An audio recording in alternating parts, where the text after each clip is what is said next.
What is the coolest website you visited that no one knows about? Link website has every single PC game from the 70s, 80s, 90s till the early 2000s. I found so many lost games there you actually couldn't imagine.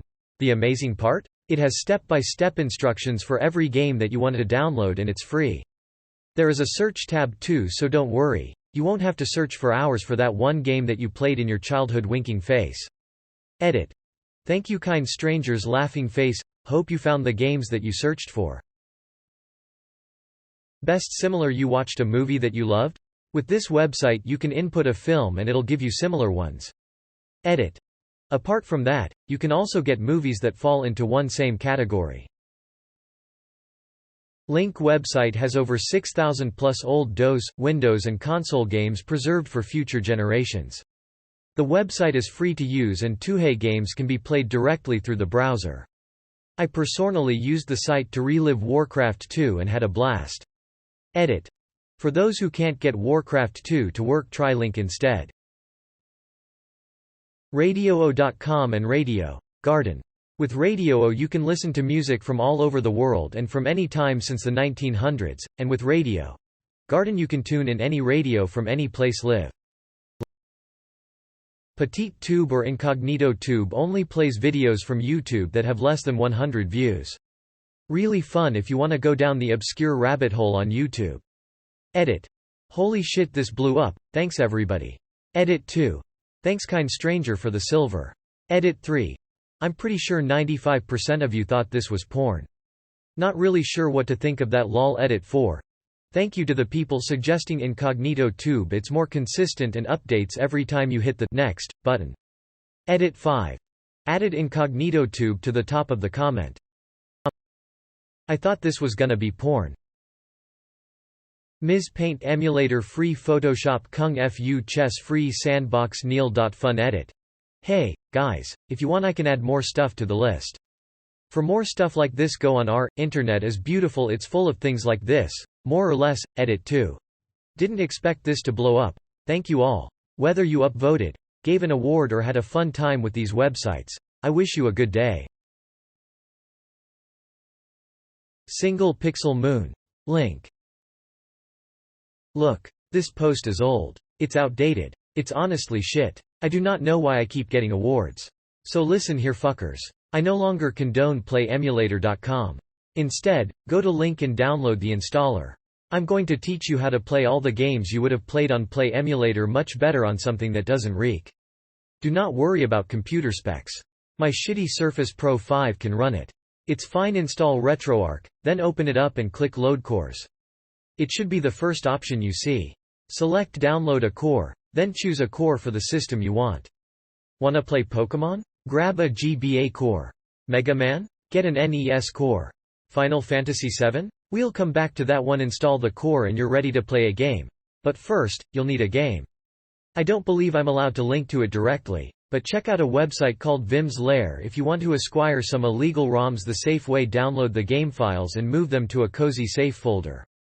Don't forget to unzip them. Some of them, mainly PlayStation games, will require 7-zip to open. You should really have 7-zip anyway, so install it. If you don't, when your ROMs are all nice and snug, open up RetroArch and scroll down on the left sidebar until you find an option labeled Import Content. Select Import from Directory and select your snug little ROM folder as the directory. Any folders inside that folder will be scanned if they also have game files in them, so keep that in mind. Now, if you did that right, you should see your games organized by console underneath the Import Content option. Now, you can play them. Wonder of wonders. Hook up a controller or map the buttons to keys on your computer if you hate fun.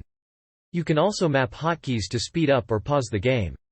Woo! If you want to play PS1 games, you'll need BIOS. That's basically the PlayStation Soul. I'll cover that in just a second. Oh, and if you want to emulate DS games, don't. Use Melons or DS Mume instead. The full versions, not the cores on RetroArch. RetroArch has a fit when you emulate a touchscreen, and is generally slower when playing DS games. Since you motherfuckers insist on continually giving me rewards, I'll tell you how to emulate PS1 games on RetroArch. You'll need a core. I like DuckStation myself. To make it work you'll need PS1 BIOS. You can find downloads pretty easily online, but not all of them are safe. If you ever download a .exe file from a site claiming to offer downloads of ROMs or BIOSes, delete it quick. Once you've got the PS1 BIOSes you need, they should be multiple files. You need to find your RetroArch folder. It'll be in the folder you installed it to. I installed to my desktop, but if you installed it like a normal person it'll be in your Program Files folders, which you can get to from this PC. Don't touch the System folder, you'll break things. When you've found the RetroArch folder, open it up and go to the folder called System. This is different from the System folder I told you not to touch. Don't get them mixed up or you'll really break things. Put the BIOS files into the System folder, the one inside the RetroArch folder. That's it. You don't need to do anything else. RetroArch automatically takes the BIOS from that folder when you launch DuckStation. Add your PS1 games the way you would any other game, then launch them. I really recommend a controller to play PS1 games. Under no circumstances are you to attempt to play N64 games on RetroArch. You should use Project 64.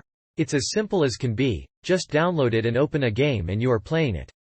The complicated stuff is the plugins and configuration to make certain games work. 2 more of you fuckers gave me awards just now. Fuck you. Here's how to emulate PS2 games. PCSX2 is the only emulator you'll want for this. I recommend the portable version, since it makes it easier to find the folders where you might want to put things. Like BIOS for instance. You still need to give this thing a piece of a real PS2 soul, don't forget. Legally speaking you're meant to steal it from your own PS2 but you won't have trouble finding it online. When you first launch it, it should ask you to select a BIOS. When you see that window, look inside the PCSX2 folder. You should see a BIOS folder has been created. Put your BIOS in there and select it in the window. Most downloads will include multiple BIOSes. This is good. This will allow you to play games from other regions. Just select the most updated US BIOS in the window for now. There's a lot of tweaking and fiddling you can do with PCSX2 to make it run games on potatoes or use the power of super ultra mega gaming PCs to run these 20-year-old games in 4K. But as it is now, you should be able to play PS2 games on it, believe it or not. 3 years. It has been 3 years. How do people keep finding this post? Fuck you. If you want to play modified ROMs such as hacks or translations in RetroArch, you need to click on Import Content, click Manual Scan. Click Content Directory to find the folder containing your altered ROM. Click System Name and choose the console it's for. Click File Extensions and choose the type of file your game is. Usually it'll be an abbreviated name of the console, GBA, SFC, MD, etc. If it's a disk-based console like the PS1, you'll want to use the QFile extension. When you've sorted that out, click StarScan. Now go fuck yourselves. I have nothing more to teach you, my children. So stop giving me awards. The tutorial is over. Below this point is the old comment, which is what actually got me most of those awards in the first place. PlayEmulator.com has almost every game from NES era to NDS era. Most of the Pokémon games, the good Sonic games, several N64 classics and countless hidden gems. Edit. It is also browser-based, so no download edit too. Yes, it saves and load saves great. It's been a year. Please stop giving me awards. I still get awards for on this comment. It has been 2 years. Please stop. I don't even recommend this website anymore. RetroArch is so much better. Stop this. Someone just gave me another wholesome award. I'm serious. Stop. Please. This isn't even a good site for emulators. This was 2 years ago. I've moved on. You should all move on. How are people even finding this post anymore? Fuck. My 90s TV. This is a fun, novelty website where you can easily lose yourself for hours with nostalgia. Basically it uses YouTube videos to simulate watching TV in 90s and allows you to specify the year you want, along with what categories you want to see when you change channels. There is also a My 80s TV and a My 70s TV edit. For those of you that think it doesn't work on mobile because of what it says, it totally does. Just make sure to turn the TV on with either power button. Link looks different on a computer compared to mobile, but it's a clock that cycles through hex codes for colors every second. Link. www.bash.org. It's text chat logs from old school internet chat rooms. Formatted somewhat like Reddit's best of, you can upvote or downvote and it only shows top of all time. Some short ones as highlights less than air no greater than hum. I've lost a machine. Literally lost. It responds to ping, it works completely, I just can't figure out where in my apartment it is. Less than guo_c greater than hey, you know what sucks? Less than the X file greater than vacuums less than guo_c greater than hey, you know what sucks in a metaphorical sense? Less than the X file greater than black holes less than guo_c greater than hey, you know what just isn't cool? Less than the X file greater than lava? Less than Kasaki greater than hi everybody. Less than judgmental greater than try pressing the caps lock key less than Kasaki greater than oh thanks. It's so much easier to write now. Less than judgmental greater than fuck me also. Hunter 2 and Blood Ninja but the first places I saw either. Temp mail. This website instantly gives you a new, unused email. www.windows93.net. It offers such fun things, and most of them are miscellaneous. The Trollbox is a chatbox with randoms, I'm there almost every second, or every day. It has that 90s aesthetic to it that makes me wish I could have been around then to experience the technologies of that time. I hope you enjoy this site. Link the system like in NCIS. Ever wondered if DMX was in jail?